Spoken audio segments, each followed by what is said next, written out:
అని గబగబా వచ్చేస్తే అప్పటికప్పుడు నైట్ టైం డ్యూటీలో ఉండే కానిస్టేబుల్ కూర్చోబెట్టి ఐఓగా ఇన్వెస్టిగేషన్ ఆఫీసర్ని నిద్రలేపి తీసుకొచ్చి అతని సంతకం పెట్టి ఎఫ్ఐఆర్ చేస్తారు. అంత ఎమర్జెన్సీగా 6ంటికి కంప్లైంట్ కట్టారంటేనే అది రూల్ ని ఫాలో అవునట్టే. తర్వాత అతను అడుగుతున్న డౌట్ ఏంటంటే సెర్చ్ వారెంట్ జడ్జి గారు ఎప్పుడు ఇచ్చారు అంటే 1వ తారీఖు ఇచ్చారా 6వ తారీఖు ఇచ్చారా అని. అంటే తెల్లవారుజామున 6వ తారీఖు ఎఫ్ఐఆర్ చేసి 10ంటికి కోర్టు తెరిచే టైంకల్లా వెళ్ళిపోయి సెర్చ్ వారెంట్ తీసుకొని తర్వాత నైట్కి జర్నీ చేసి మార్నింగ్ 3ంటికి అంటే 3వ తారీఖుకి బాంబేలో ఉన్నట్టుగా. అంటే ఆ రోజు జరిగిన ట్రాన్సాక్షన్ సెర్చ్ వారెంట్ అంటే ఆవిడ దగ్గర చాలా ఉంటాయండి, ఇలాంటి దొంగ డాక్యుమెంట్స్ ఇవే పనిచేస్తుంటుందండి. ఒక్కసారి అవకాశం ఇస్తే అమ్మాయిని పట్టుకు తీసుకొస్తామండి, కొంత ఇన్ఫర్మేషన్ తెచ్చుకుంటామండి అని చెప్తారే కానీ పట్టుకు తెస్తానంటే జడ్జి గారు ఒప్పుకోరండి. ఇన్ఫర్మేషన్ ఇంకేమన్నా ఉంది చూడండి. ఈ డాక్యుమెంట్స్ ని ఒక forgery signature, fabricating of false evidence, they have no right to decide in the police station authorities. ఇదంతా కోర్టులో మేము ఫారెన్సిక్ రిపోర్ట్లు పంపించి ఈ సంతకాలు వీళ్ళే పెట్టారా వాళ్ళు పెట్టలేదా, ఈ డాక్యుమెంట్స్ ఒరిజినలా కాదా అని సంవత్సరాలు తరబడే కేసుని ఇమీడియట్ గా సార్ చెప్పారు ఒకే ఒక్క సెక్షన్ ఉంది దాంట్లో, ఆ ఒక్క సెక్షన్ పట్టుకొని 10 years above punishment, 7 years above punishment ఉండబట్టి దాంట్లో ఆమెను అరెస్ట్ చేయగలిగారు. ఎక్కడ రూల్స్ ని ఫాలో అవ్వలేదండి. విశాల్ గున్ని గారు వెళ్తూ లేడీ కానిస్టేబుల్ తీసుకెళ్లారా, లేడీ ఎస్ఐలు కూడా ఫ్లైట్ టికెట్లు పెట్టుకున్నారా, ఇవి కూడా ఏమీ లేదు.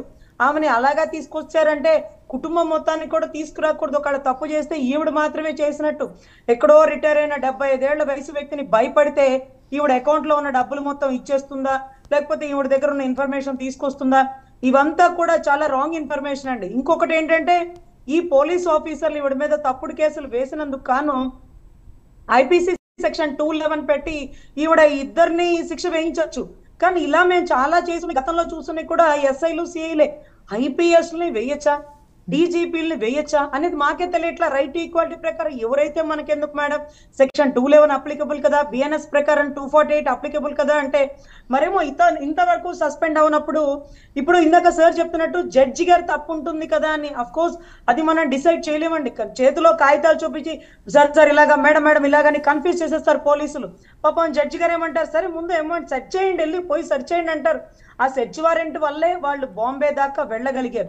కానీ సెర్చ్ చేయకుండా అరెస్ట్ వారెంట్ గా మార్చారు అంటే కేసు ట్రాన్స్లేట్ చేస్తారు.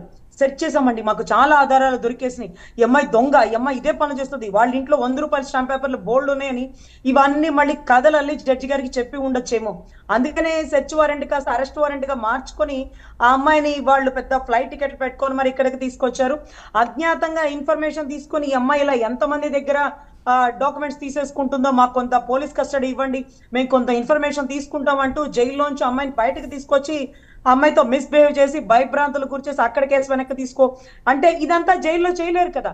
జైల్లో వస్తారు, పోలీసులు వస్తారు, సంతకాలు అవి పెట్టించుకుంటారు, లాయర్లు వస్తారు, సంతకాలు అవి పెట్టించుకుంటారు, అక్కడ జరగదు. అందుకనే పోలీస్ కస్టడీ.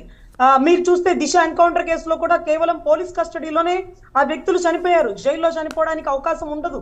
సో పోలీస్ కస్టడీలో ఇన్ఫర్మేషన్ కోసం కేసు రీకన్స్ట్రక్షన్ కోసం అని తీసుకొని వచ్చి ఆ బిడ్డల 4గురిని ఎన్కౌంటర్ చేసి పడేశారు.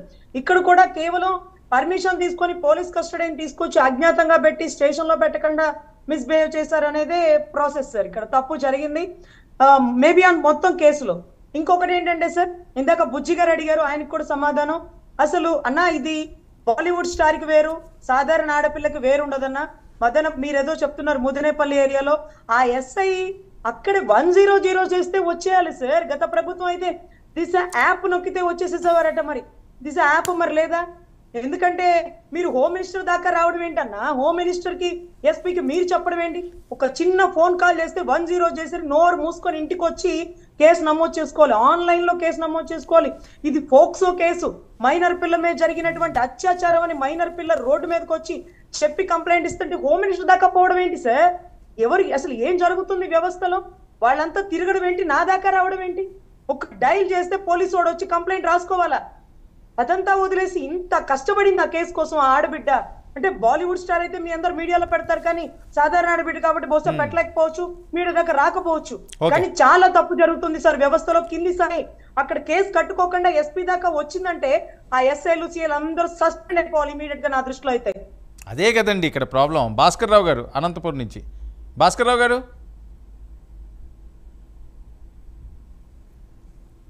భాస్కర్ రావు గారు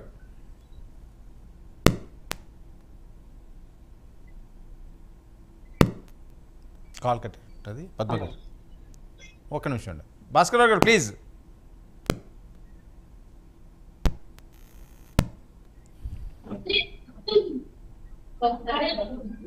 భాస్కర్ రావు గారు మీరు టీవీ చూడొద్దు. లేదండి, నేను మ్యూట్ చేసున్నాను.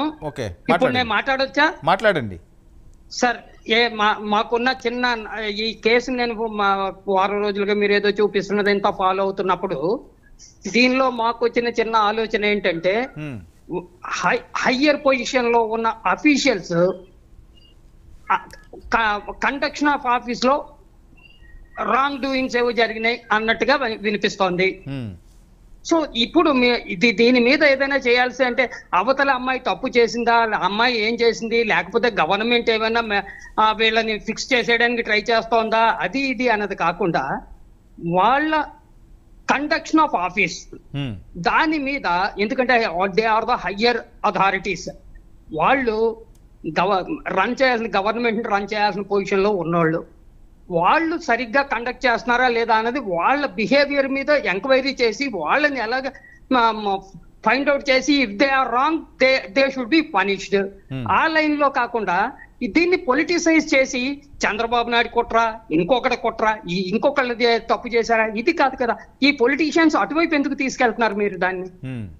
వీళ్ళు పబ్లిక్ సర్వెంట్స్ అండి, వాళ్ళు they should conduct their office in proper manner. వాళ్ళకి ఒక కాండక్ట్ ఆఫ్ రూల్ ఉంది కదా, రూల్స్ ఆఫ్ కాండక్ట్ ఉంది, దాన్ని వాళ్ళు ఫాలో అవుతున్నారా లేదా? ఆ లైన్ లో ఎందుకు మనకు డిబేట్లు కానీ లేకపోతే అక్కడ ఎంక్వైరీ కానీ జరుగుతుందో లేదో తెలియదు మాకు, ఆఫ్ కోర్స్.